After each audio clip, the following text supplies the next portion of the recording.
do you know about Foolio? Let's start from there. I think he's a piece of shit. New footage of one of Foolio's killers with the feds just dropped, and it just blew the case wide open. Apparently, the suspect straight up snitched by reenacting the killing right there in the interrogation room. He starts walking around the interview room, and then he starts going, and then he walks around, and then he does it again. But here's the thing, he's not the only one talking to the feds. I've got the full breakdown, so let's get into it. The moment they told on themselves. The aftermath of Foolio's murder would prove that in 2024, there's nowhere to hide when the feds want you. The way these cats got snatched up told the whole story about how deep they were in it. Sean Gathright, Isaiah Chance, and Alicia Andrews were arrested on July 27, 2024 in Jacksonville, but the streets were watching how each one of these players got caught slipping. The body camera footage from JSO showed these officers moving like they were conducting a military operation, not just arresting some corner boys. But real talk, Rashad Murphy's arrest on July 30th, 2024 was some next level drama. Homie had the whole Collins Preserve apartments on lockdown, with SWAT teams and gang units surrounding the complex like they were taking down a kingpin. When Murphy finally came out with his hands up after hours of negotiation, you could tell this wasn't just some regular hood beef. This was federal time territory.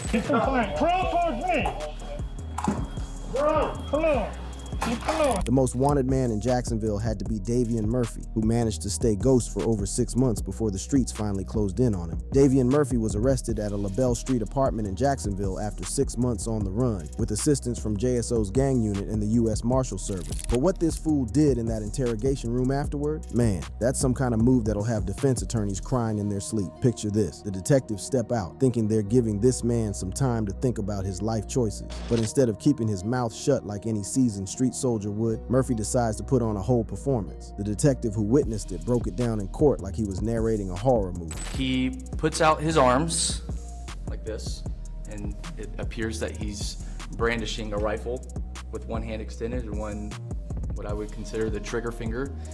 He starts walking around the interview room after he gets out of his seat, and this is after Detective Nieder and I had left, and he's holding it like this in front of him, and then he starts going, and then he walks around, and then he does it again.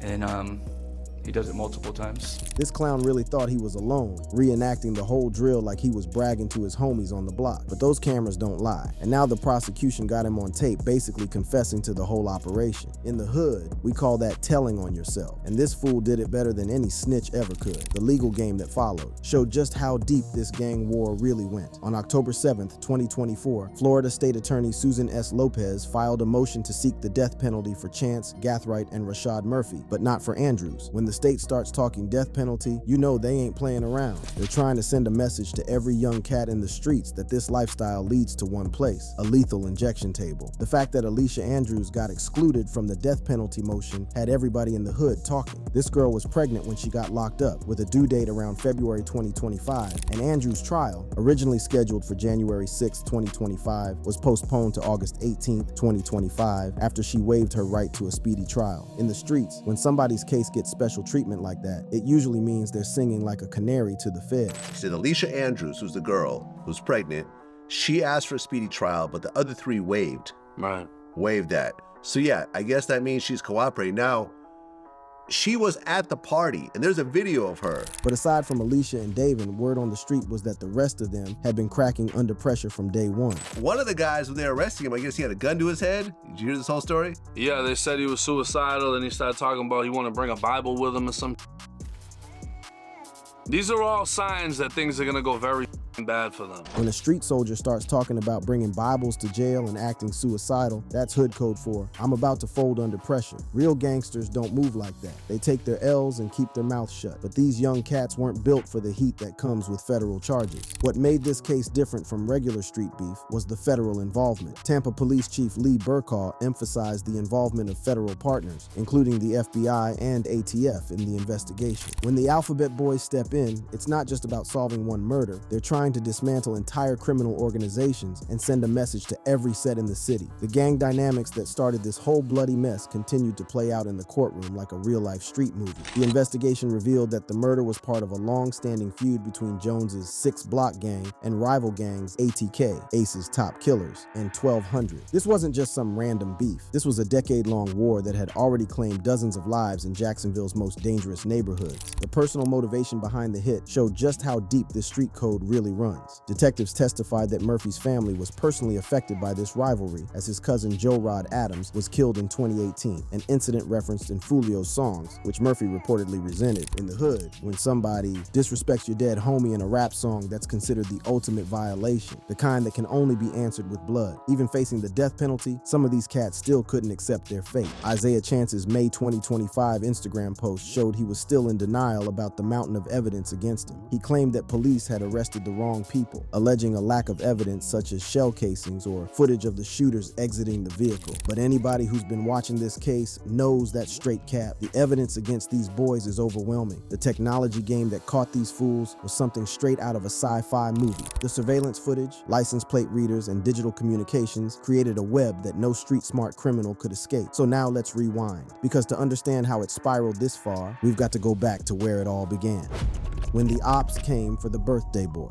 June 23rd, 2024. That's a date that's forever etched in Jacksonville history. The day when Charles Jones, better known to the streets as Julio Foolio, was supposed to be celebrating another year of life, but instead got his ticket punched by some stone-cold killers who thought they had the perfect plan. But check this out. This ain't just another drill rapper getting caught slipping. This is about how the feds came through with that high-tech surveillance game and turned these wannabe hitmen's own moves against them. We're talking about a level of investigation that's straight out of a movie, where every text, every post, every digital breadcrumb these cats left behind became evidence that would have them facing the needle. See, to really understand how deep this whole situation goes, we gotta dive into the trenches of Jacksonville politics. This city been a war zone for years, with Jacksonville reportedly having over 100 gangs, and the city's high poverty rates and systemic issues contributing to a culture where gang membership offers identity and protection. Foolio wasn't just rapping about the life, he was living it, breathing it, and unfortunately he died because of it. The Yungeen was repping 6 Block Hard, also known as KTA, Kill Them All, and they've been beefing heavy with their ops ATK and 1200 for over a decade. This wasn't just territorial beef, this was personal, and the feud between 6 Block KTA and ATK 1200, described as spanning over a decade, resulted in dozens of murders on both sides. This wasn't no rap beef that stays on wax. Bodies been dropping left and right, and the streets been keeping score. What's your mental, your mental like right now? Well, of course, I have my days. I have my on and off moments. Foolio's mama, Sandrika Mays, she been knowing this day might come. Shorty had been through it herself, got hit with 8 shots in a related incident, and she been begging her son to get out the game. But Foolio was determined to keep it real with his music, no matter what the cost was gonna be. The night everything went left was supposed to be nothing but good vibes. Foolio was posting up on the gram heavy, letting the whole world know where he was celebrating his born day. He had been advertising his birthday celebrations on Instagram, including a pool party at an Airbnb and appearances at Tampa clubs. But what the homie didn't realize was that his enemies was watching every story, screenshotting every location, and plotting some diabolical stuff. So they knew everywhere she was at. They knew when they were at the B&B. They knew when they got to Tampa. The level of stalking these cats was doing was straight demonic, no cap. According to the streets and law enforcement, Isaiah Chance and Alicia Andrews were caught on camera following Foolio, with Chance using his phone to coordinate with Gathright, who was in a second vehicle. This wasn't no spur-of-the-moment street justice. This was some calculated military-type operation with scouts, shooters, and coordinators all playing their positions. These grimy individuals had driven damn near 3 hours from Jacksonville to Tampa using 2 whips, a silver Chevy Cruze and a Chevy Impala. They rented an Airbnb, mapped out their routes, and was systematically tracking Foolio's every move while he was out here living his best life, completely unaware that death was lurking in the shadows. You really think y'all gonna get away with it, huh? Bro, they have the home surveillance video of one of the shooters where he's packing his car with the guns. But here's where these amateur hour criminals messed up big time. They left more evidence than a CSI episode. One of the suspects was captured on home surveillance video packing his car with guns. They found bullets in that kid's house. They found one of the murder weapons. They found bullets matching from the shooting scene. These cats really thought they was smooth, but they was moving sloppy as hell. The night of June 22nd going into the early morning of the 23rd, Foolio was turned up in Tampa, posting videos, dropping his location like it was hot, celebrating with the squad. After police shut down the Airbnb event, he relocated to the Holiday Inn and Home 2 Suites, where the shooting took place. This location switch was supposed to be a safety move, but it ended up being exactly what these killers needed to finish their dirty work. Right around 4:38 a.m., when Foolio and his people was getting ready to bounce from the hotel, these cowards struck with some serious precision. Surveillance footage from the hotel captured critical details of the attack, showing 3 shooters dressed in black, wearing masks, and armed with 2 semi-automatic rifles and a pistol. The assault was brutal and efficient, straight savage behavior. 3 masked gunmen fired over 30 rounds from a pistol and 2 AOR-style rifles equipped with brass catchers. The fact they had brass catchers, those little devices that collect shell casings, showed these wasn't just some corner boys with stolen straps. These cats understood the importance of not leaving ballistic evidence laying around. Driver! Open the car door! Let me see your hands! Step on out! Step on out! Look away! Back up to the sound of my voice! Yep. Stop right there. Lift your shirt up. But what these killers didn't anticipate was the type of heat that was about to come down on them. They thought they had executed the perfect lick, but they seriously underestimated the resources that was about to be deployed to hunt them down. This wasn't about to be just another unsolved homicide that gets filed away in some detective's cold case folder. The federal government was fixing to get involved, and when the Alphabet Boys step into the picture, the whole game changes. Well, it's not like they're gonna get off for this. No, they got so much evidence against them. Like, when you go through it, you can pretty much just, all right, pick a prison. Where do y'all want to go? The amount of evidence these cats left behind was absolutely wild. As one law enforcement expert put it, investigators had so much dirt on these suspects that they could pretty much just pick a prison for where they wanted to send them. But collecting all that evidence, analyzing it properly, and building a case that would stick required the type of resources and expertise that only federal agencies could bring to the table. Tampa Police Chief Lee Burkaw emphasized the involvement of federal partners, including the FBI and ATF, in the investigation. This wasn't just local boys in blue anymore. This was about to become a federal case involving interstate criminal activity, sophisticated weapons trafficking, and the kind of digital forensics that would expose every mistake these killers made. The suspects thought their ski masks, their brass catchers, and their well-coordinated escape plan would be enough to keep them free. They was dead wrong about that. What they didn't understand was that in 2024, there ain't no such thing as the perfect crime. Every digital footprint, every license plate reader hit, every cell phone ping, every Cash App transaction creates a trail that skilled federal investigators can follow like bloodhounds. They found bullets in that kid's house. They found one of the murder weapons. They found bullets matching from the shooting scene. This kid kept collectibles from the case, like mad inside of his house. What's really crazy is how one of these killers apparently kept collectibles from the murder scene. Investigators found bullets and weapons at his crib, like he was building his own little trophy case of evidence that would later be used to cook him in court. The story of how these killers got caught ain't just about solving a high-profile murder. It's about the evolution of criminal justice in the digital age, where federal agencies got access to tools and capabilities that would seem like straight science fiction just a few years back. These suspects had planned what they thought was some Ocean's 11 type operation, but they was about to learn that they brought knife fighting tactics to a drone strike. As we gon' see, the federal investigation that followed would become a masterclass in modern law enforcement techniques, combining old school detective work with next level technology and unprecedented coordination between agencies that these killers never saw coming. Digital snitching. The final chapter of this whole saga is probably the most shocking part of all, not because of the violence itself, but because of how these killers' own attempts to be smart and calculated became the exact same evidence that federal investigators used to hunt them down and build an airtight case that got them facing the death penalty. In this digital age, every move you make creates evidence, and these suspects learned that lesson the hardest way possible. They drove 3 hours, 2 separate cars. And they all got caught. Is there still one person large?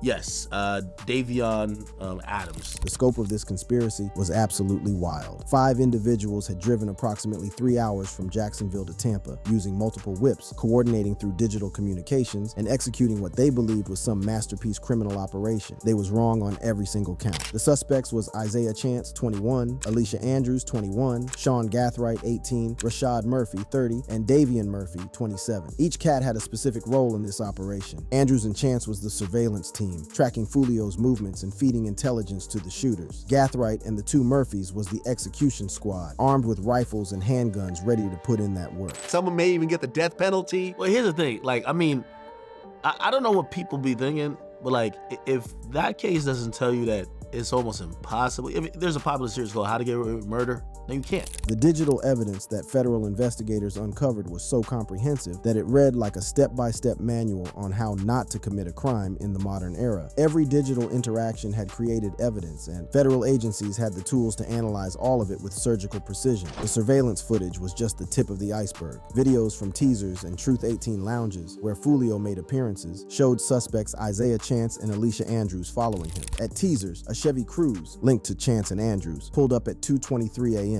with Chance seen using a cell phone, likely coordinating with others. These cats had failed to account for just how deep surveillance had become in 2024. Modern whips, especially Teslas, are basically rolling security systems with multiple cameras that are constantly recording everything. Tesla surveillance video captured additional footage of the shooting, providing investigators with multiple angles and crystal clear footage that would have been impossible to obtain just a few years back. The guys walk in and out of the house, their own Ring camera. They subpoenaed the evidence.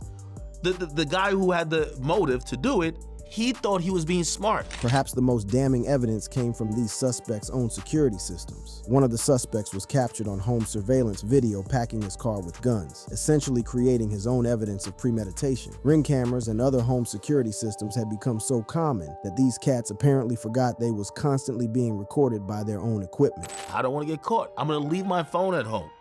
But he uses other people's phones, so their phones are there. These suspects had apparently tried to be slick about avoiding digital detection, but their efforts backfired in the most spectacular way. Isaiah Chance and Alicia Andrews were identified as lookouts who tracked Jones to multiple locations in Tampa. Chance used Andrews' phone to communicate with the other suspects, sharing Jones's locations as they followed him. By using someone else's phone, they had simply created evidence on multiple devices instead of just one. The girl is already talking. The girl basically said, hey, I wasn't gonna use my phone here. I was just on the ride with my boyfriend. Alicia Andrews admitted to being at the scene but claimed she was lost and unaware of the murder plan. But federal investigators had access to her complete digital footprint, which told a completely different story than her weak claims of innocence. The license plate reader evidence was particularly devastating. License plate reader data helped track the two vehicles used by the suspects, a Chevy Cruze and a Chevrolet Impala, as they followed Foolio across Tampa. One suspect had even used his mama's whip, creating a direct family connection to the crime that investigators could easily trace. His mama said, I ain't had that car, then my son had it. By the way, the guy who had the bullet fragments and the barrel connected to another the bullet cases and the barrel connected to another shooting.